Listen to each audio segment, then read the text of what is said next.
Are you a business owner looking for real advice and input? You're in the right place. From concept to launch to growth, funding, and beyond. Welcome to Startup Hustle with your hosts. One once sold a business for $150 million. The other, the author of $1 Million Bedroom. Here are your hosts of Startup Hustle, Matt DeCoursey and Matt Watson. 1, 2, 3, 4, 3, 2, 1. 'Cause no one can do it like we do it, like we do it, like we do it. And we're back. Another episode of Startup Hustle. Matt DeCoursey here with Matt Watson. Hi, Matt.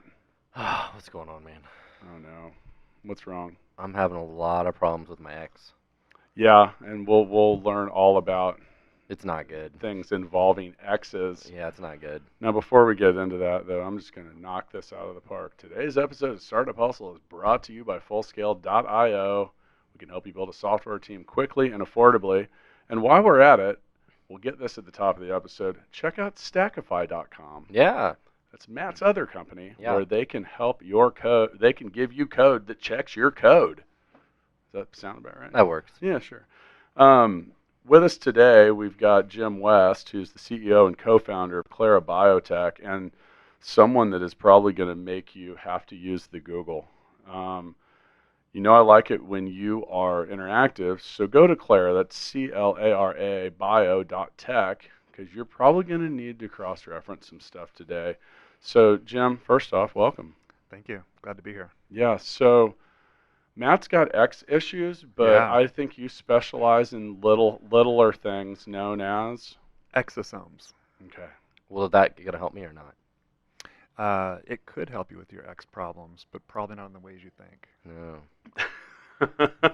All right. So you can help my ex live longer? We could. Damn it. Yeah.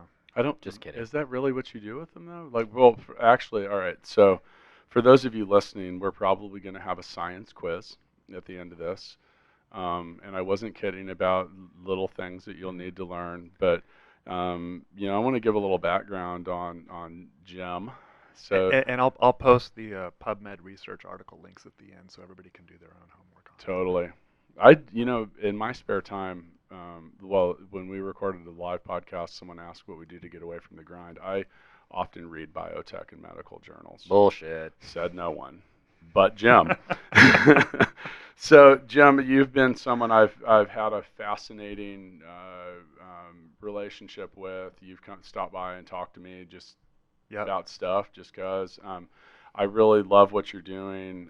You are in a huge field of startup stuff, but here in Kansas City, I don't know a whole lot of people that are in the biotech medical stuff, and you came by and dazzled me about what exosomes were. So I'm going to just go ahead and give you the mic and let you talk about that. and Yeah, what I you feel guys like do.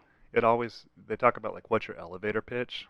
I'm Yeah, like, what well, is we've it? got like an up and down and back up elevator. It's about a 2-minute pitch because when you talk about a software product, everybody already knows what software is and kind of how it operates. Nobody really gets that with exosomes, so we got to start more at the ground up. And the story starts 10 years ago, which for me kind of sucks because if you're a doctor or even a researcher and you've got a background in biology and cells and the body and everything else, if you didn't have a college level biology course after 2010, you'll never have heard of an exosome. So the whole field is 10 years old. Yeah, I've never heard of one. Have you? Nope. Yeah, so it's Not until I met this guy. Yeah, EXOSOME.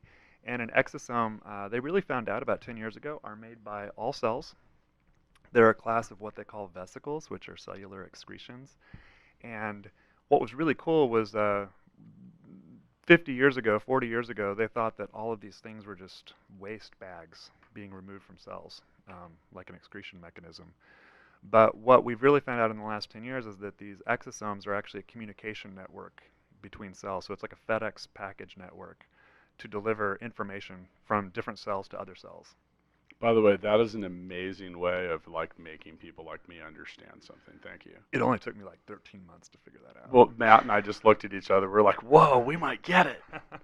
Is that the feeling Yeah. you had? I was like, "Oh, that makes sense." We're shipping stuff between cells. Now, Yeah. is this like overnight shipping? Is it like express ground? It's all of it. Do they have tracking numbers? They do. So We should get Ross Lindmark in here to see if we can, if Veriship can track the the no? exosomes. Yeah. Okay.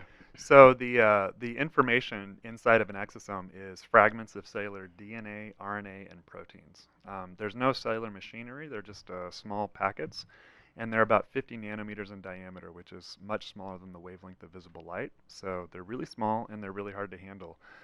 But they end up doing a lot of very interesting cell functions. So when a cell makes an exosome, it applies the surface markers of the cell to the exosome. And what that means is it's basically a key. So when an exosome moves through your body, through the fluids, and it engages in another cell of the same type, it checks those protein surface markers, and if it matches, it allows it to attach and then enter the cell. So it's a So these gateway. things can move from one cell to another. They're an external communication network between cells. That's right. So weird.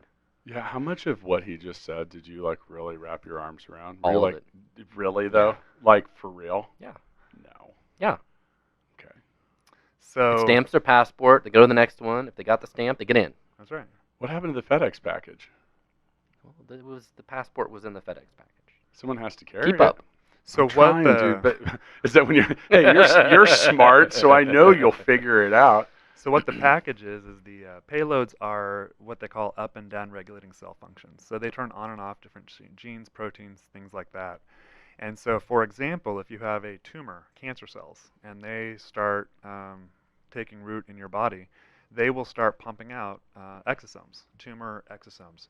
And those exosomes actually signal the tumor to grow, and it signals local cells to shut down so that the tumor can expand and grow, as an example. So if you remove the signal, does that help or prohibit? Yeah, things? so there's a Okay. lot of potential research down that way.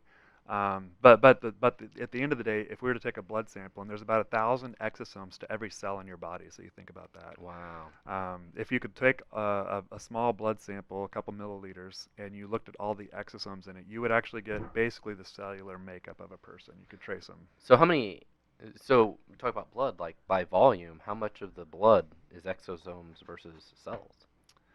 Again, so for every cell in a red blood cell, there's going to be 1,000 exosomes. So most of it is exosomes. Most of it's exosomes. Wow. So But Jim, before what, we didn't know that before. Like you go back 20 years ago, what did we think that stuff was? Just excretion, just Just stuff junk floating in the Just blood? junk in the blood. Mm-hmm. Okay, so now that we are experts Yes. on exosomes. Nothing 'cause- else to talk about. We can pretty much stop They're now. sort of I like thi- little nanoparticles. And thank you for tuning in today.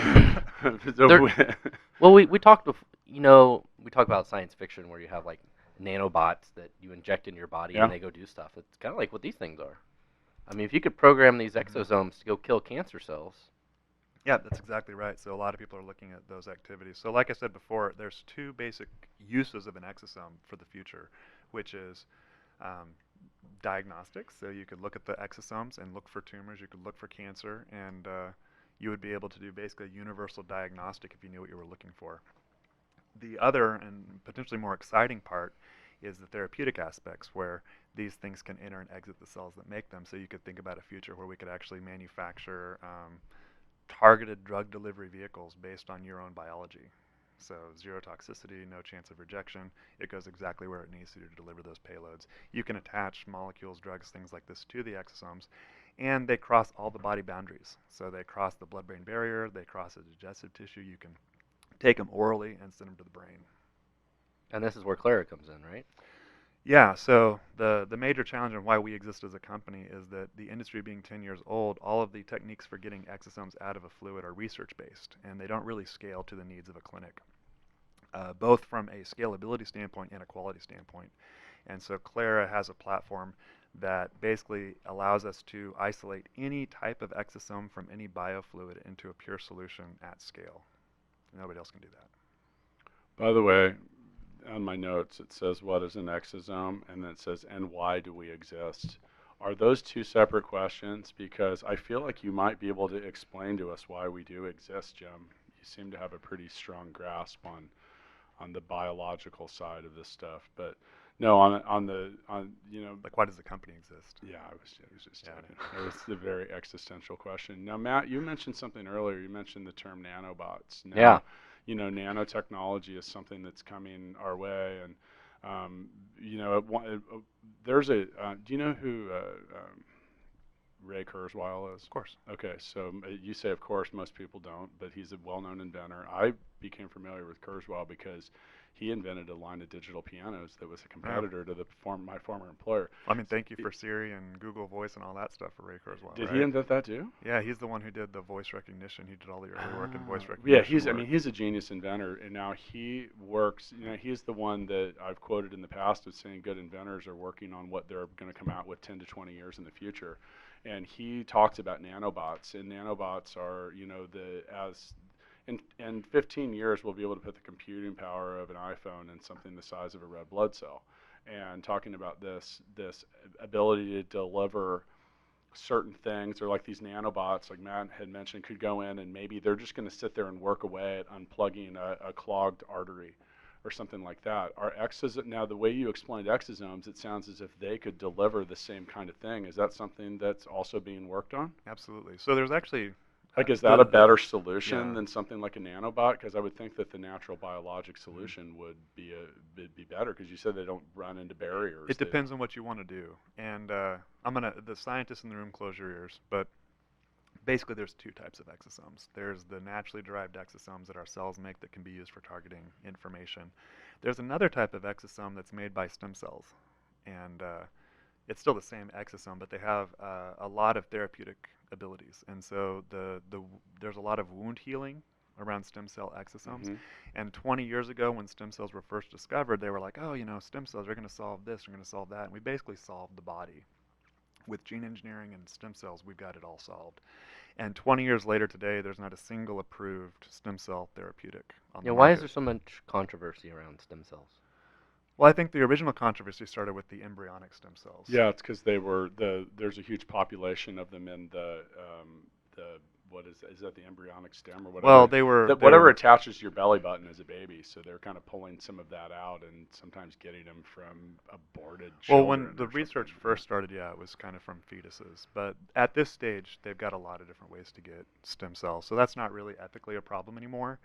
But and the stem cell's kind of like the wild card of the body. It can turn itself into whatever it wants to. Is that's true? So the horror stories is that when they first started doing this, like they would put stem cells into a lady's skin, like under her eyelid, to remove wrinkles, like to regenerate the skin, and it actually turned into bone. So every time she blinks, she hears scraping along her skull. So that's a true story. It's a true story, Oh, and people died in some early studies with this stuff. And so there's a lot of gene editing, but people died in a lot of early studies for a lot of different things. I mean, how many people died on the way to discovering what a vaccination was? But you think about, you just got to control this random sort of biology that can turn into anything, and it's very challenging. So it's really had a lot of roadblocks, but stem cells create exosomes, and it ends up exosomes go to the places we want them to go a lot better, and they have really none of the downsides because they don't have that cellular machinery. So they actually integrate into the body a wound healing process. So you've lots and lots of research you can look at, but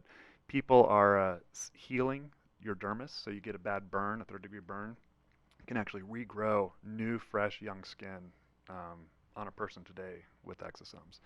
Now just to before we get too far and too deep into this, to really be simplistic about what Clara Biotech does is you guys extract exosomes for people that want exosomes, right? That's right. So you don't create any of the therapeutic solutions. Nope. We partner with people that want to develop therapeutic solutions. So if I'm a different biotech company or whoever needs exosomes for whatever type of research or practical application, contacting Clara Biotech is, and once again, go to clarabio.tech. But if you're an exosome broker of sorts. We're an enabler. We're a platform technology for the industry. A shepherd of exosomes. You filter.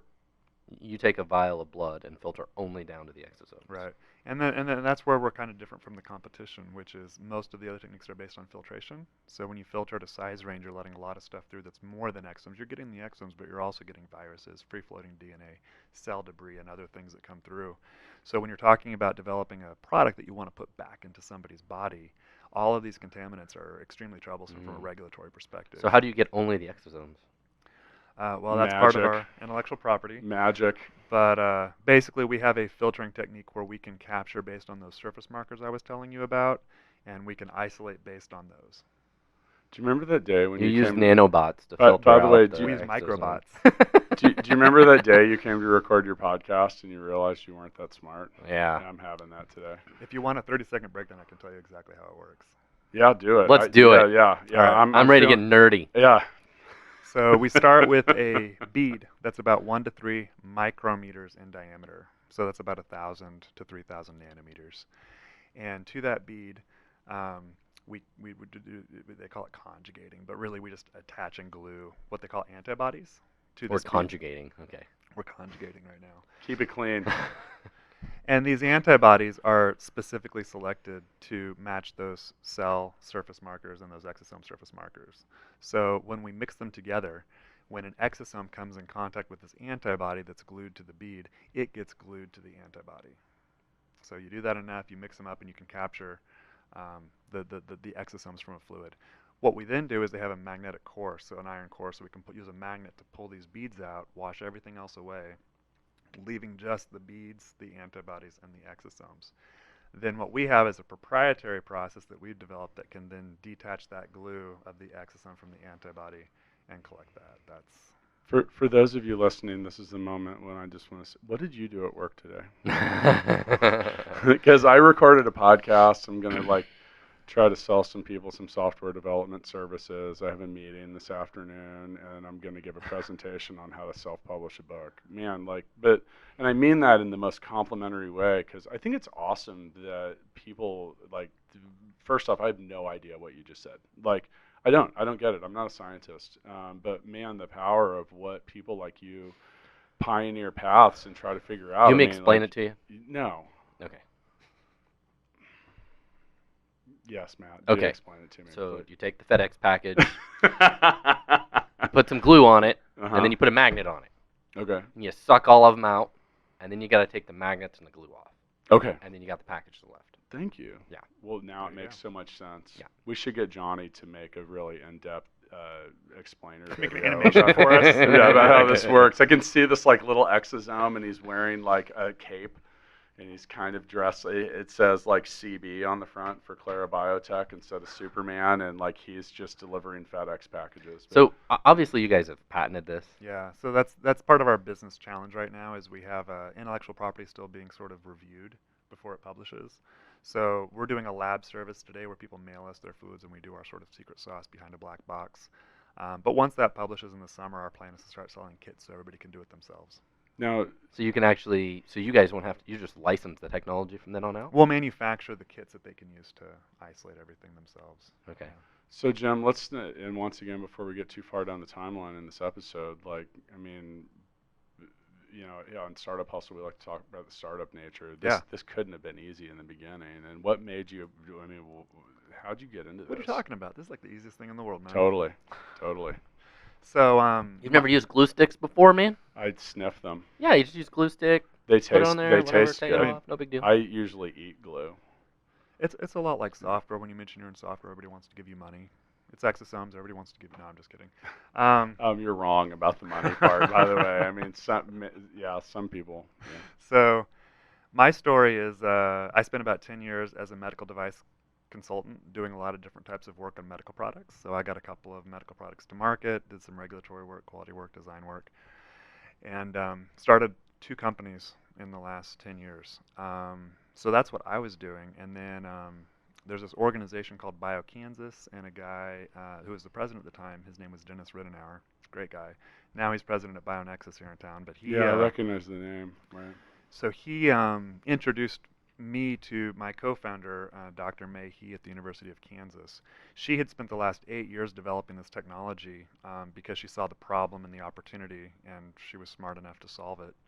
So she was ready to commercialize. We'd gotten a grant from the NIH to develop the company, and she was looking for a business team to kind of come in and do some basic customer discovery, business validation process, and then kind of build the company from there. So I got introduced to her, and then she said, "Hey, Jim, I'd really like you to come help me co-found this company." And I was like, well, I've already got a company. And she was like, "But I really think you'd be a good person to do this." And I was like, "Well, you guys don't have much money." And she's like, "We got a grant, but you can fundraise, and we can get some more money coming in." And anyway, I ended up telling the story at the very beginning before we started recording, but the way it went was she asked me to join, and I went and I talked to my wife, and I said, hey, got this opportunity. I'm going to be taking a big pay cut. And Everything a wife loves to hear. I don't know anything about this thing. Like, I know as much about an exosome then as you guys do today. But I was like, she seems really smart, and I think she knows what she's doing, and I'd like to see where it goes. Because here's what I asked myself. In my life, I've only regretted things that I haven't done. I've never regretted something that I did. And I asked myself, if I turn this down now and this thing turns into a huge opportunity down the road, and I wake up one morning and this is like $1 billion industry, and I walked away at this stage, would I ever be able to like wake up and not hate myself? And that was my very detailed financial analysis, risk analysis of my entrepreneurial decision. What were you doing before? So I was doing medical device consulting, Okay. and I had another company developing demonstrative evidence for medical malpractice Okay. trials. I made physical 3D models from MRI and CT scans for lawyers. It was like the time you had me go through the drive-through knee surgery, Yes. and they messed it up. Yep. And then Jim helped me create a model around that. And you sued me. That showed that I shouldn't have chosen a drive-through knee replacement.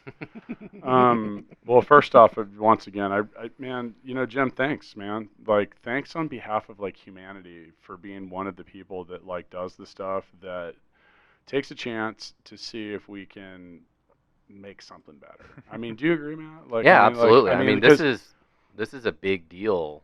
Yeah. Yeah. I mean, potentially you have created hopefully what becomes the industry standard way of Mhm. doing this, right? And at this point, would anybody try and compete with you? I guess somebody eventually might, but Oh yeah, we're gonna definitely have competitors in the market. I mean, there's already competitors in the market. It's but can they do it to the same way that you quality at and this everything? point we don't think so, but these are a lot of smart, creative people out there all working on these problems. So right now it looks like we're doing pretty good, but it's hard to say. We're building more than just we're planning for more than just a monopoly, though. I mean, there's a lot of future stages to this. Do you have to take that inventor's mindset that I mentioned, where you're like thinking about what you want to do 5 and 10 years from now? Like, that's your plan? Oh Because yeah. the technology doesn't exist now, or it's not affordable enough, or it's not accessible enough, but it will be later. And see, that's kind of a weird horizon for like what Matt and I would be used to with the industry Yeah. players. Now, most people don't have a startup and find an acquisition like 3 years later. I mean, most of these companies that get acquired for big money are 7, 8 years old Yeah. at that point. But it's hard to go and pitch someone to put money into something. You're like, yeah, and that's what baffles me with medicine, is it's so long to get approved, to get adopted. You've got this educational process to get people that would use it to even know it exists. And I mean, has that been a challenge to overcome some of that? Or Sure. So one of the regulatory is really, I mean, you talk about the long horizons. It's those clinical studies and those regulatory processes that really slow things down, and to some point rightfully so. But we really bypass a lot of that because we're more of a tool in the production pipeline. So because we're not actually developing an end-use diagnostic or therapeutic, we're developing a tool that can be used for the development of that. We really bypass a lot of the hard regulatory burden. Sure, because So it's not a drug. it's not a drug. Right. It can be used for that, and it's up to our customers to validate for that in the regulated pathway, but we just have to support them. Oh, that's smart. That's easier to. But indirectly, your process has to also be approved, right? Like, No.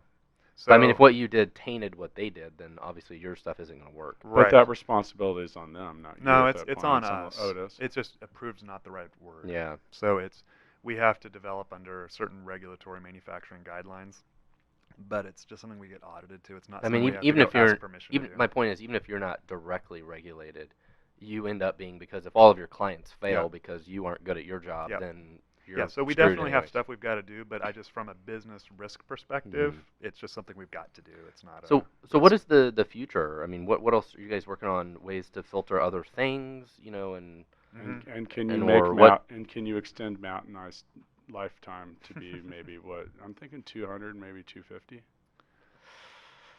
do I have to do the podcast for all those years? So Oh, the Matt bot, the Matt's bot. Dude, we're gonna have AI that's gonna, we don't even know the difference. So Yeah. what is the future for the company then? You got this working. Yep. What do you do next? So Over the next 6 months, we're scaling our lab service. We're working with a number of fairly large pharma companies and some medium-sized companies, and kind of just getting them introduced to our technology. It's still really emerging from the clinical perspective, so we plan to ride that out for the next 6 months, and we're already doing some paid projects with some big companies. But really, the big launch of the company is going to be into this summer when we start selling the kits for people to buy and use themselves, and that really magnifies what we can do because we can just kind of mass produce the same thing that everybody can use. Yeah, that's great because then you have a very scalable business that you're not doing all the labor and doing all the work. And beyond that, we have a lot of plans, but I can't really talk about them on the podcast right now. But I think that the technology, for example, there's companies we talk to that are very, very multi-billion dollar companies, and we talk to them and they're like, so can you do this? And I'm like, well, because they're thinking of a filtration method. I'm like, well, what if you just got the human exosomes out of what you're doing? Would that be better? And they're like, oh my God, you can do that? We didn't even know that was possible. to get the exosomes out of the way. Yeah, to just get exosomes. Because they're like, well, we want to remove these contaminants. I'm like, well, what if you just pulled the stuff you want out? They're like, you can do that? By the way, I've done some science on my own while you guys were chatting. If we were to live 200 more years at the current rate of publication, in 200 years, we will be on episode 41,600. So can I come back? Yes, we're going to probably need you to come back several times, actually, largely to just keep pumping us up with exosomes. Yeah. Yes.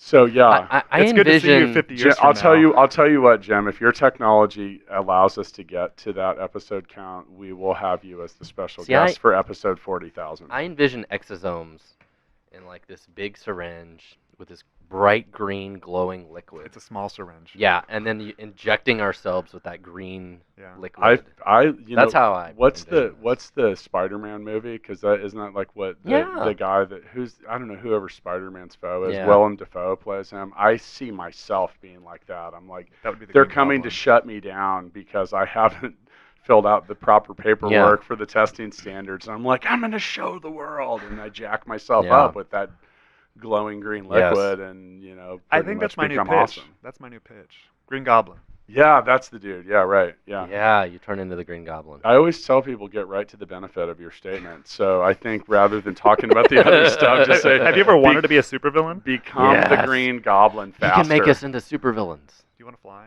What says I'm already not? Oh, jeez. Yeah.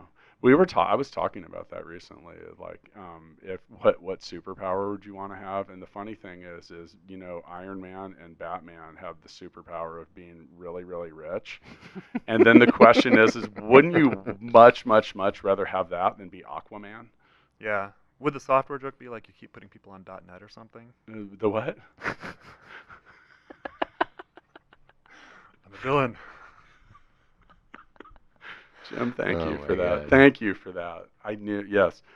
Oh, wow. You know what? Since we're already laughing, let's just play Mixtape now. All right. So mixtapethegame.com. Have you played? I've heard it. Can we just do Nine Inch Nails songs? Because that's where I'm strongest. By the way, this will probably apply. All right. You're on a 14-hour road trip. There's no radio. There's no CD player. There's no nothing. And, well, actually, there's no radio. There's nothing else but a CD player stuck on repeat to the worst song ever. What song is playing? Like I said, the worst song ever. Oh my Can God. I answer Limp Bizkit? No. Why is that? Because it's a band and not a song? Yeah, that's right.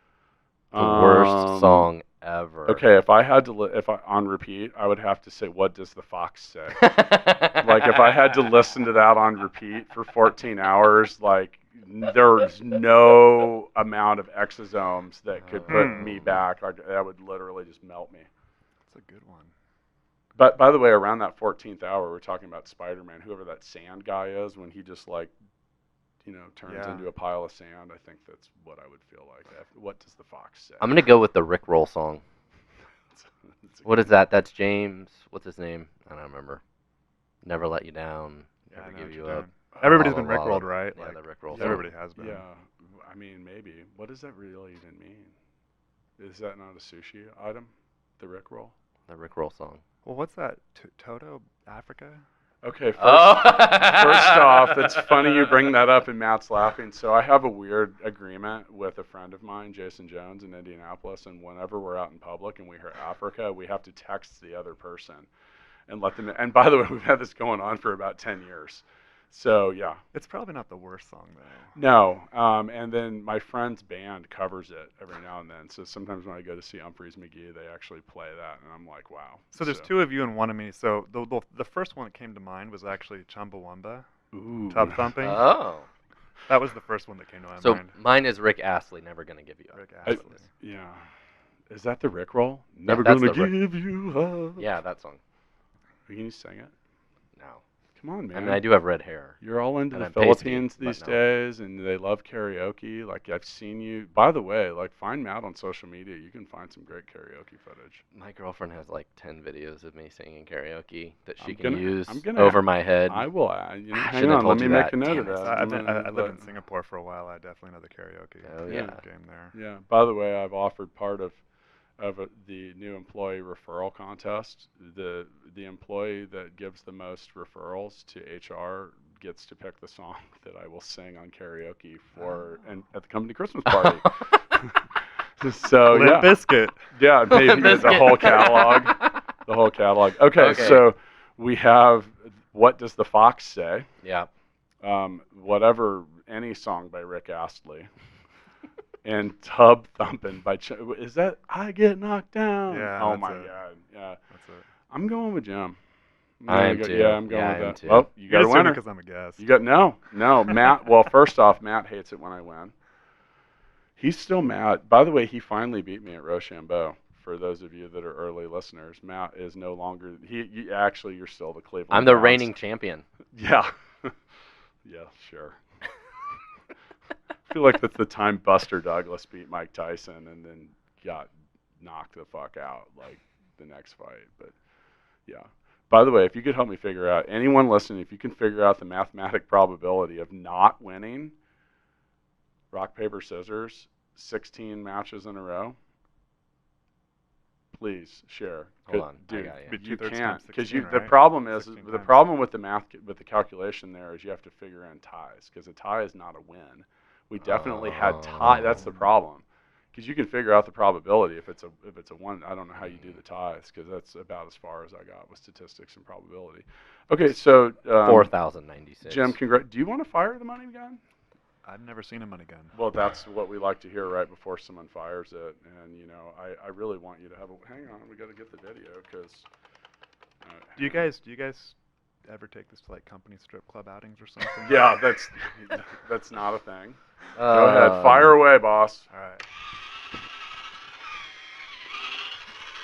Woo! That is kind of fun, isn't it? Wow. Way to Think stretch we're on empty. $27 to the max. All right. Woo! That was fun. It's amazing how much joy a $20 money gun When has I- brought so many people. Like, When I come back in 50 years, can you fill it with twos? I got it. $2 bills? There's a 2. we'll right there, probably right have there. to You fill do it have with. two. We got one. At the current rate of inflation, they'll probably have to be hundreds. That'll be like a thing. We won't have coins anymore. It'll be What- bitcoins. It'll how be about I say, how are we going to digital fill bitcoins. this with cryptocurrency? So now, once again, Clara Biotech. Go check out clarabio.tech. So Jim, you're not a doctor, right? I am not. Okay, so you sound like one. I bet people think you are a lot. Mm-hmm. I mean, for real. Yeah, It's no, kinda like I when- get doctor added to my title quite a bit when I go to conferences and things like that, and I'm like, not a doctor. It's kind of like when people ask me where I went to college, and I'm like, which one? Because I've quit a bunch of them. Hard knocks. Hey, whatever, man. It's results oriented. Now, is that something that's been, as a startup founder and getting into this, has that been problematic? Because I feel like that if any field is judgmental, Yeah. it might be the medical field. So because our customers probably won't listen to this podcast, I'm guessing.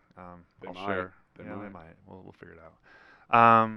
No, I really I think it depends on the founder, and I think it can go either way. Like if you have a technical a founder who's not really technical in the space, you've got a lot to learn and figure out. And for our case, I don't think it was too much of a hassle because the market doesn't exist today. So Well, we're and your figuring- co-founder is a doctor. My co-founder is super technical, yeah. Yeah. So Sure. she handles the technical part, but I'm the one interfacing with all the customers. So, I really, mean, I don't have a problem with you not being a doctor. You're very well versed. You understand. yeah, the no, subject it hasn't been a matter, problem, yeah. and most I just- people yeah. I can converse with them at It's their like level. at full scale, you're Not a software developer. No, Yeah. I tell people I write checks, not code. But you know what? That makes But sense. you speak the language. I do. I can have a very credible conversation with you about it. I can give you great advice. I'm Yeah. very well versed with it. I'm just not a practitioner of that. No, And by the way, I never wanted to be. People ask me all the time. They're like, "Well, haven't you ever wanted to be a software developer?" No, No. it's really never something I've even considered pursuing. I employ a lot of people that are really good at it, and I know how freaking hard it is. And it's not for me. It's not something that I would, focus on what you're good at. I mean, that's what makes Matt and I kind of like the dynamic duo in a lot of ways, because he does this. He's really good at the stuff that I don't like doing. Yep. And kind of vice versa. Yep. That makes a good founder-co-founder You got to have relationship. that. You gotta Is that how it is absolutely. at Clara? So May handles all the technical stuff, and she has the answer to everything. And then I just ask a bunch of questions. And But go does talk she to go to customers. different like trade shows and events and No, get out there she's and- more focused on the research side. She goes to research conferences. She Yeah. publishes papers. Yeah, She okay, She good, does yeah. things like that. Yeah, and that's what I was asking, because with any doctoral type activity, the research journal publication is that's like that's your validation. It's almost as important as, like, in startups, a lot of people notch up those funding rounds, and Yeah. they're like, Yeah. hey, we've raised blah blah blah. Now, So we had she was published in Nature back in February. So she had a paper in Nature come out, which is a big deal, and they were detecting ovarian cancer through exosomal markers. And then another one of our founders, part of the inventing team, he was part of that paper, but he's also got a new paper coming out in Science in the next few months. So all that stuff Very for us awesome. is great. just science. I mean, is that a publication? Yeah. It's just called Science. Science is like the biggest tech research. I do have another question for you. So you said she works at KU. Mm-hmm. So is part of this technology somehow like was owned by KU or any of that kind Yeah, of stuff? KU owns all of it right now. So They we do? have a license agreement. Okay. For the intellectual property. Can we use, so when you guys become billionaires, can we use all that money to somehow fund the football team? No, let's focus on basketball. Okay, all Rock right, chalk. fine. I don't even care that our football team sucks. I'm just kidding. I don't. They get But to that- use but the this money for is a whatever they great- want. But by the way, KU elected to build a new track stadium instead of a football stadium for Yeah. a reason. Yeah. But I think it's cool that these sort of education, private industry, entrepreneurial partnerships exist. We had another really good success like that in Kansas City from UMKC with iVerify, which is Yep. now called Zolos, and that had to do with the white of the eye and facial recognition, Right. biometrics. We need to and get stuff like- Remington Dawson here to tell But us all about that. that we do. So, But- Mr. Doss, come on down. But that's cool. I mean, these are two good examples where research, in education has then, related to something in the real world that's become a business. Very cool. Yep. So I have a question. Have you scientifically proven without any error that KU is in fact superior to K-State? Well, I feel like actually- everyone already knows no. that, but do we have some medical backing? Yeah, so my Any statistics publication? for that is I have 2 degrees from KU, Yes. mechanical engineering undergrad and a master's in biomedical product development. And See, I didn't even know that existed. I was the second graduate of the Yeah. program. I've dropped out of 5 colleges. Is that the same? But anyway, I think because I got 2 degrees from KU and none from K-State, that's my answer. Yeah. I went to KU. It's one of my many stops. It's a good stop. Good food. That deserves its episode. Matt goes to college. I've That been would to be kinda funny. Massachusetts Street. Does that count? Yes. Van Yeah, Wilder I feel to like Corsi. what? Van Wilder to Corsi. Yeah, no. Van Wilder was like on year 8 and actually stayed in. I went to KU. I was there with a bunch of my buddies. I was in the SIGAP house. I partied way too much. I got a really, really, really terrible GPA, and my dad was like, "You know what? I think you need to work for a little while and figure out, like, make your choices there." So yeah, that was my collegiate experience at KU. But yeah, I'm a huge fan. And for those of you that aren't around, KU, Kansas University, they have my sister went to KU Medical Center or KU Med and got that's where she's an anesthesiologist. But There you go. and by the way, I like to poke fun at K-State, just an interstate rivalry. But K-State does a lot of great stuff too. They have some research and different agriculture stuff that they really kill it with. But We've talked about this on other episodes, but not everybody realizes that Kansas City and this whole area of the country is huge in agriculture and biomedicine. Yeah. And a lot of clinical trials work is done here, and a lot of veterinarian science. Companies like Monsanto, like all this sort of stuff. They're from St. huge. Louis, right? Yeah, St. Louis. There's a lot of stuff Yeah. in this kind of area. So So you were asking me earlier about one of the challenges of doing like a biotech company here. And you know, one of the challenges I faced early on is because we see ourselves literally as a platform for the industry. A lot of people early on were like, so Jim, this exosome thing, we don't really get it, but like, what's the first killer app? You know, what's the first software application that's going to make the processor worth it? You know, from a computer analogy. And I see us more like Intel as a platform. Like you need us to make everything else work. You're You need selling us the to get the tool. software, we're selling the Yeah. tool. Yeah. And The so people my who sell the tools make all the money. And by so the my way. answer was like, I don't really care. I don't care. I mean, I care, but it's like from a business standpoint, something's going to happen. It's like I hope everybody cures every kind of cancer and Mhm. AIDS and plague, and I hope they cure all of it. But I don't care. I'm selling the tool. for a lot of people, that's a very unsatisfying answer. Well, then they're not seasoned business people, because Matt, you said in this a single digit episode, the people that make the most money during a gold rush are the people that sell pickaxes. Yeah. Now, look, if you want to mine gold, you need a pickaxe, you need a shovel. These tools have to exist, and the tools that make everything else happen. You mentioned like Intel, like that's chips, right, or whatever. Like, I mean, it is what it is. But yeah, these things have to exist. So, Jim, as we round out this episode, we'd like to end Startup Hustle, which once again was brought to you by Fullscale.io, and you can also check out you can find us on Instagram at Startup Hustle Podcast. Check out Matt's other company, Stackify.com. Go to gigabook.com. There's lots of good stuff out there. If you want to see how pretty we are, go to the Startup Hustle YouTube channel, and you can see our talking heads. I think Jim just realized that he's been on video. Yeah. Man, I'm so Yeah. glad I didn't pick my nose during the middle Well, you of that. did. I have this clicker. okay. I've been It clicking happens. 60 times. If you want to verify that number, once again, Startup Hustle YouTube channel.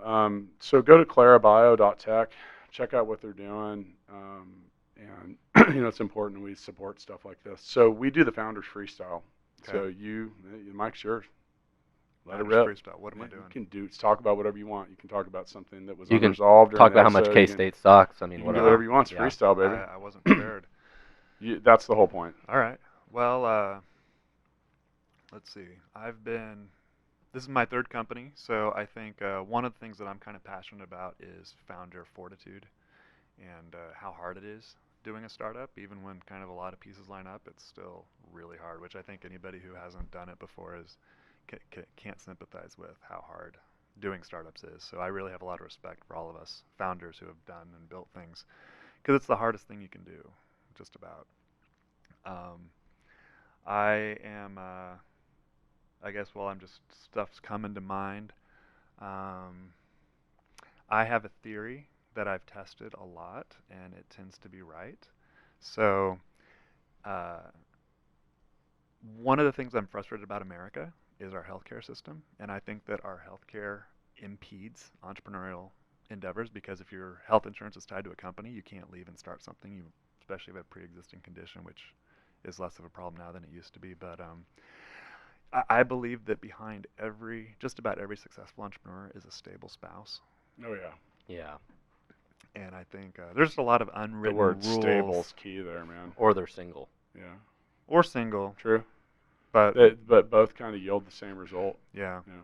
But I think if both of you are crazy in the head, it's going to be a challenging household. But anyway, I think that for America, at least, I think that's really the only way it seems to work, is if there's one person who has like kind of the benefits, the health insurance, everything else kind of covered for the family, and then one person can take the risk. So these are just things I would like to see improved as a region, and I want to see more support for early stage tech companies that have really innovative science. The region can do a lot more to support SBIR grants, like what founded our company, but we were just lucky we had a bunch of researchers putting it together. Without those resources, they're really hard to get, but they bring in hundreds of thousands and millions of dollars equity-free grant money to companies and regions. And I think we just need to come together and put a lot more support and effort into that, because those are the things that really are going to generate companies like ours that are going to build the future for America. Speaking of crazy in the head, it's your turn. I mentioned this earlier, and I just want to mention it again. The pointing out the, education institutions that do such amazing research for different things, and then being able to take that technology innovations and spin those out and find amazing entrepreneurs and teams like yourself that can take those actually create a company out of it and take it to market. I think that's a huge way that we can continue to innovate in this world. So really glad to see you guys doing that, and I hope we can do more and more of that. I think it's a great way to solve real world problems, right? Yeah. I mean, we can have KU, maybe it's a couple research students or whatever for years working on something, as they're going through their master's degrees or whatever it is, and then eventually after many years, it's like, hey, we actually have something here, and let's spin this out and make it do something. So that's really cool. I mentioned that the Founders Freestyle can also be about resolving things that were unchecked during the episode. Jim, you were recently in the Pure Pitch Rally. Yeah. And we gave you guys a $5,000 credit at full scale, and hopefully we can find something useful to do with that. We'll have you program our exosomes for us, no problem. I've already got the algorithm, my machine learning algorithm. I think you got about $30 more for the money gun too. Nice. But how are we going to fire the money gun next? Oh yeah, never mind. You can't have. By the this. way, if you put mixtape cards in the money gun, also does a really good job. Yeah, maybe we'll demonstrate that. But you talk about things like the Pure Pitch Rally, which is a local pitch competition. We gave away, what, 60 grand? Yeah. These things are really good for startup founders. Like, get out there, and, like, Jim, you talked in front of 200 of Kansas City's business leaders and influencers, which is kind of it doesn't seem like a big deal until you're up there talking to them, and I think I spoke about 5 minutes after you did. But the thing is all this practice makes perfect. Yeah. And it also gets it out there. People aren't going to know what you're doing and what you need unless you put yourself on a podium and talk about it. And a lot of people just don't like doing that. Get over it, or find a co-founder that's good at it. Yeah. So and that kind of exposure and output is what you need to get the input. So that's, I think, another sort of secret of entrepreneurship that nobody talks about, which is trying to sell stuff. No, but they're dealing with the rejection. So how many people are overnight successes? Everybody. In 2 years we're going to be an overnight success in Kansas City, right? We're just going to pop out and be like, oh, look at Clara, they popped out of nowhere and they're a huge success. But what people don't see is the 100 things that I apply to the pitch competitions, the business plan competitions, everything else that we do. Overnight success is an oxymoron. It doesn't. Yeah, it's not true. Exactly. Yeah. But I think that what's not said enough is you apply to a bunch of stuff, and then the things that hit, that's what you talk about. And then people from the outside see, oh, look, they did that one thing and they did it and they got it and they were great. And I think you just the secret is you got to do a whole lot. You got to grind. Yeah. Sometimes entrepreneurship's like discharging a shotgun. Like you can spray a bunch of pellets everywhere and a lot of stuff's going to miss, but you only need a little bit of it to hit inside the target range, and that's where you continue chasing. And but that's the thing, you got to pay attention to what sticks too. Rage, rest, repeat. I like it. People keep shooting and they don't actually pay attention to what sticks. Yeah, or because what actually stuck wasn't exactly what they thought would stick in the beginning. They're Or like, nothing. Well, maybe I'll keep trying the other stuff. Or they don't hit anything, but they just keep shooting. Well, with that, I'm going to go get some target practice in. Did we solve any problems with my ex in all of this? No? Might need its own episode. Okay, all right. Sorry. Well, thanks for trying. Yeah. See y'all next time. Come back in 50 years. We'll see how it's going.